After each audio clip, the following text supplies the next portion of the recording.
Hello students, welcome back to my class.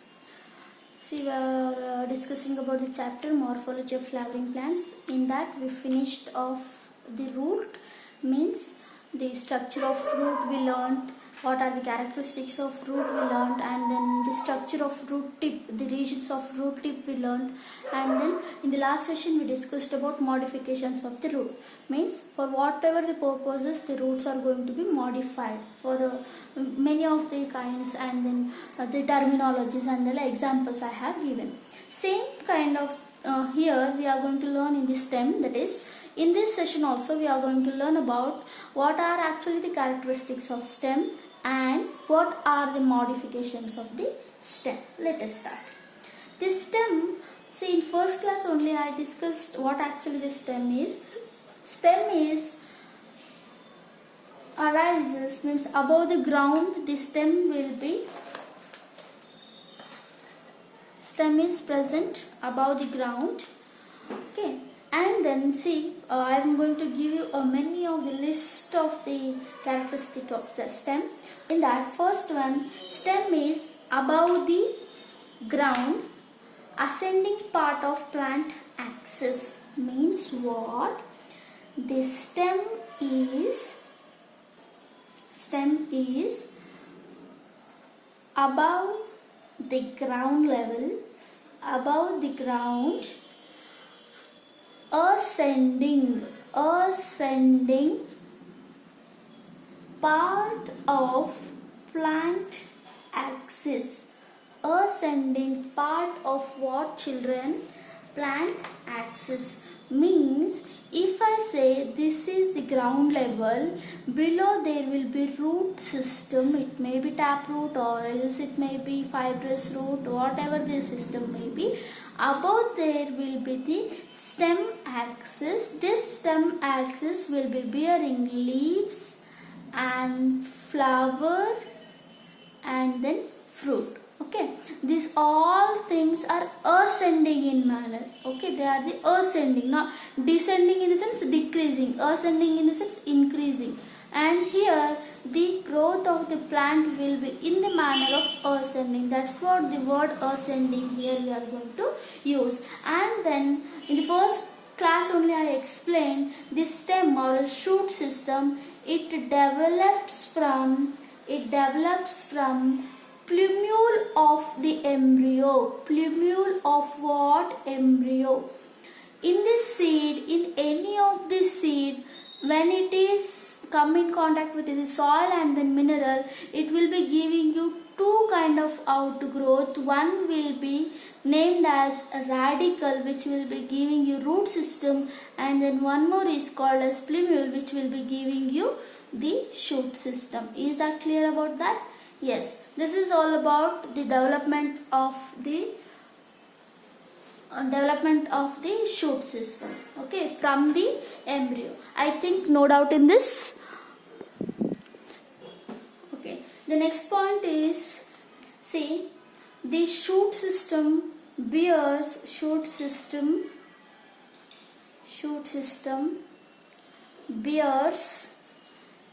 leaves, flower and fruit. Okay, when you will be seeing the shoot system, there will be presence of leaf, flower and then fruit commonly. Okay, now then next, it grows by means of terminal buds. What? It grows by means of which bud?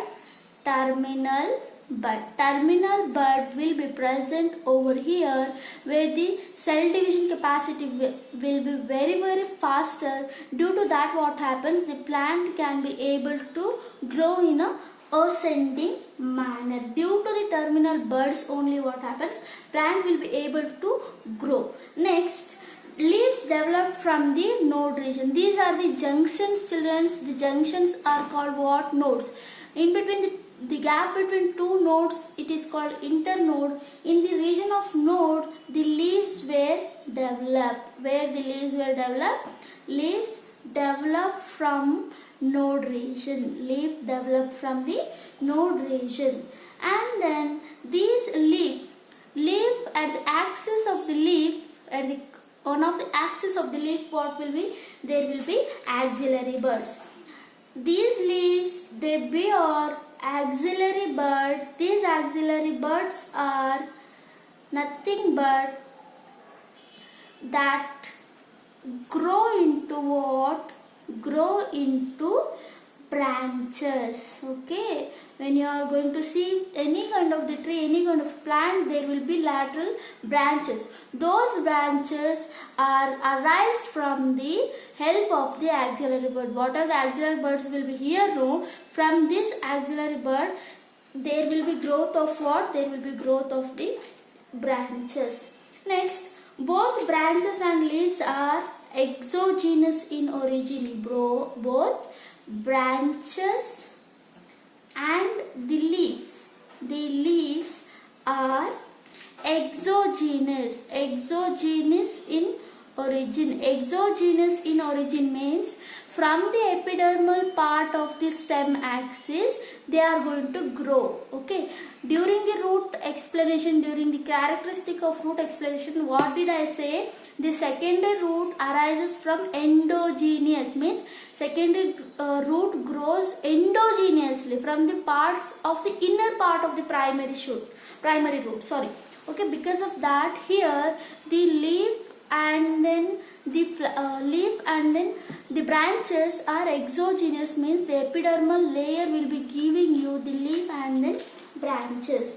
Now let me define the bud, as it is very important. What is actually bud? It is an immature shoot having a growing point surrounded by immature leaves. Surrounded by what? Immature leaves for the protection. Okay, the bud may be terminal, or else it may be lateral. There are two kinds of buds are there. One is terminal, which will be present at the terminal portion, and then one will be lateral, which is present at the lateral or else axile bud. Okay, this is about all the characteristic of the stems. Among these of the characteristic, you should keep in mind at least minimum 5 characters you should know for the exam point of view, because for the examination they may ask write the characteristics of stem for 3 marks. That's what you should be thorough with the characteristics of this. Now let us see what actually the functions. In previous classes also we discussed about characteristics of root. After the discussion of the characteristics of, we came across with the function. Same like this here, the first function of the stem is it spreads out the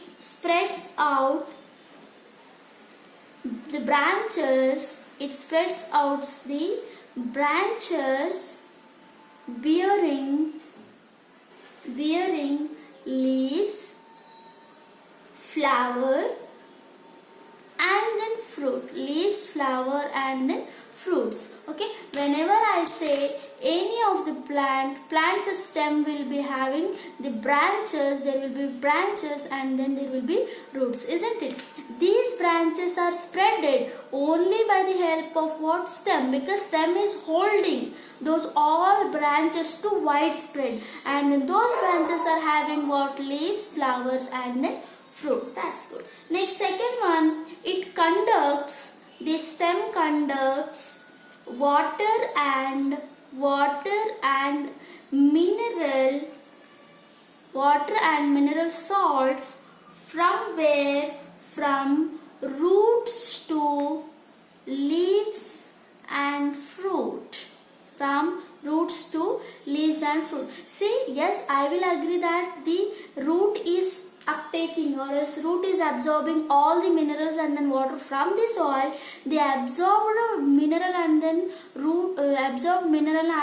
and water from this root, what happens? They are conducting to the stem. Next, what happens? This stem will be conduct all these minerals to the branches and then leaves and then fruits all over the tree. The next third important is the manufactured food. The food which is manufactured in leaf, the food which is manufactured in the leaf,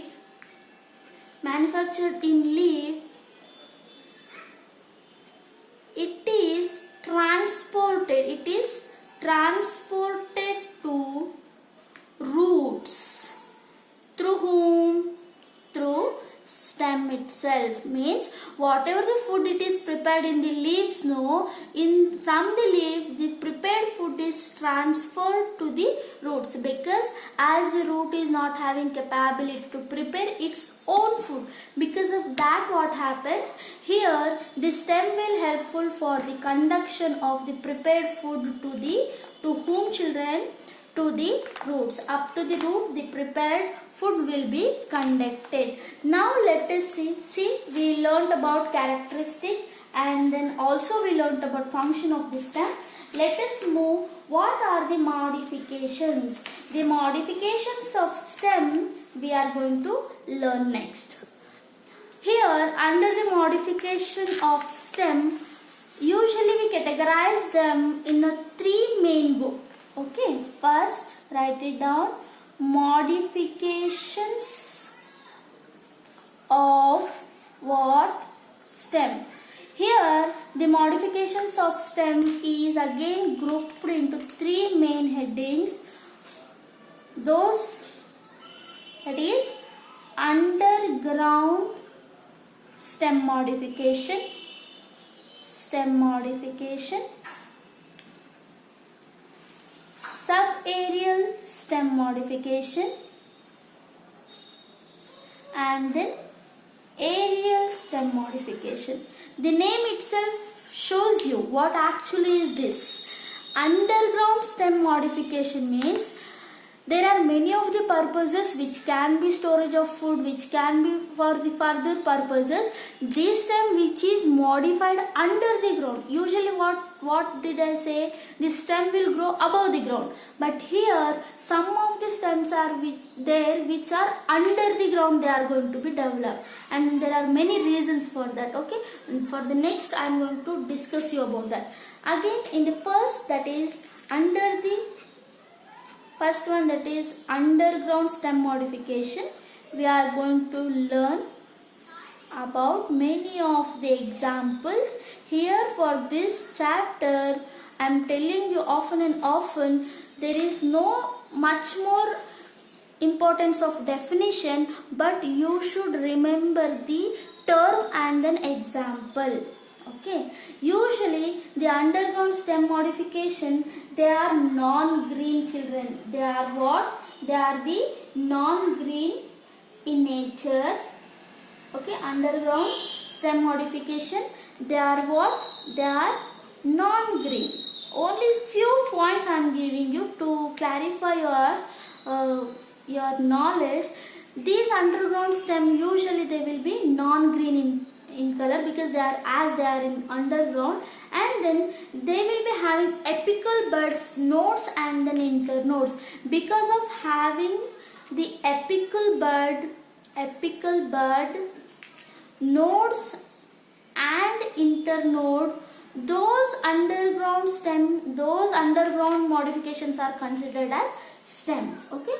And then they store food. They actually, why they are modified like this? Because they store what, children? They store food. Best example I can give you, the potato. I think everybody know about this. Potato, ginger, these all are what? These all are the underground stem modifications. Turmeric, these all are underground modifications. Okay. Under this, there are many of the types are there. I am going to discuss you about that. They are, first one, rhizome. Okay. First one is about rhizome. First one, rhizome. Here the rhizome is nothing but it grows parallelly or horizontally. What? The stem, it grows parallel or horizontal,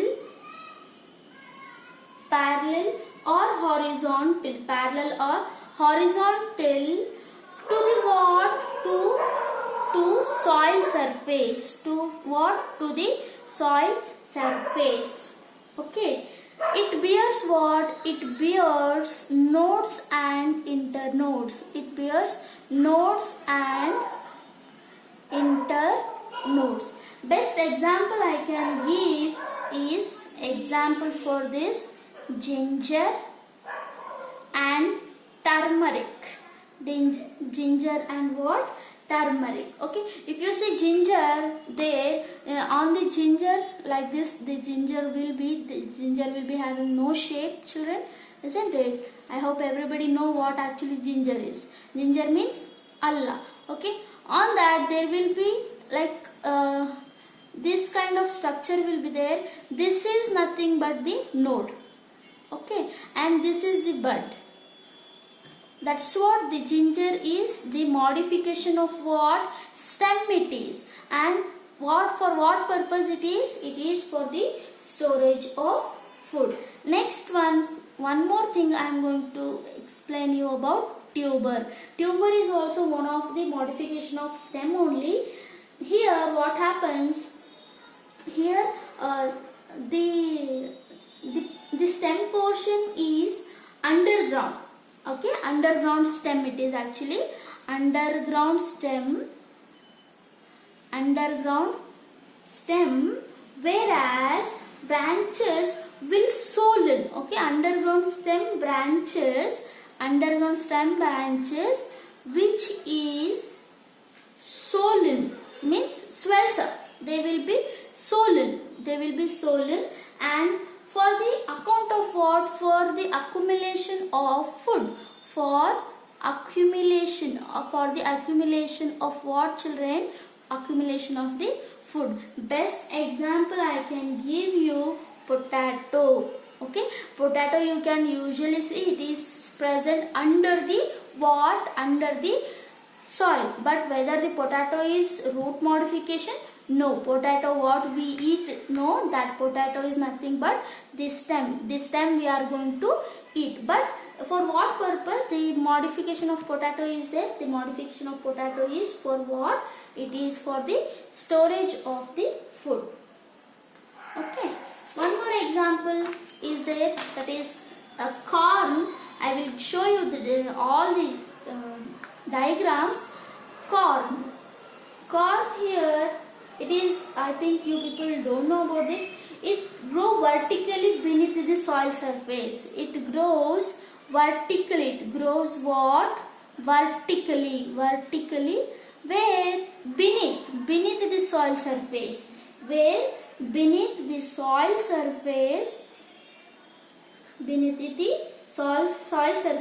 Usually it is unbranched. Okay. It is also bears nodes and then internodes. Example for the corn is colocasia. Okay, I think you people don't know about this. I will be showing you the definition. I will be showing you picture about this. And then fourth one is bulb. Here stem is reduced and disc shape. Here what? The stem is reduced and disc shape. What shape? Disc shape it is. What shape, children? It is of disc shaped. Okay na? Then the bud is surrounded by many of the concentric scale leaves. I will be telling you. See, best example for bulb is onion. I think everybody know about the onion. Yes, in the onion bulb will be like this. Okay, Here there will be disc like shape, no? For there will be roots. This disc like shape is actually the stem, and what we eat, the onion is there, no? That is nothing but the modified leaf. During the leaf modification I am going to discuss about this, but now we are going to discuss about the stem. No, what are this disc shape will be there, no? Which while doing cooking we are going to remove this area. That removed area itself called what? Stem. Okay, for what it is modified like this? To bear buds it is modified like this.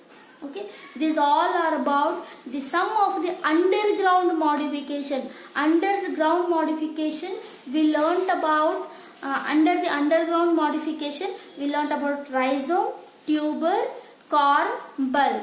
Example for rhizome, ginger and then turmeric. Example for tuber, potato. Example for corm, colocasia.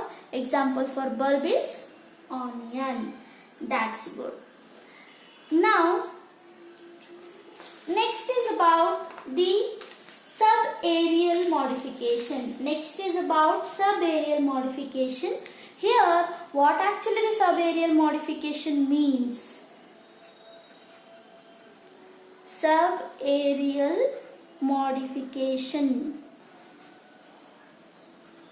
Here some of the stems are showing they are not totally under the ground, they are not totally above the ground, means they are not totally aerial, they are not totally under the ground, but they are along with the soil surface. Because of that reason they are called subaerial modification. Okay, under this I am going to talk about offsets.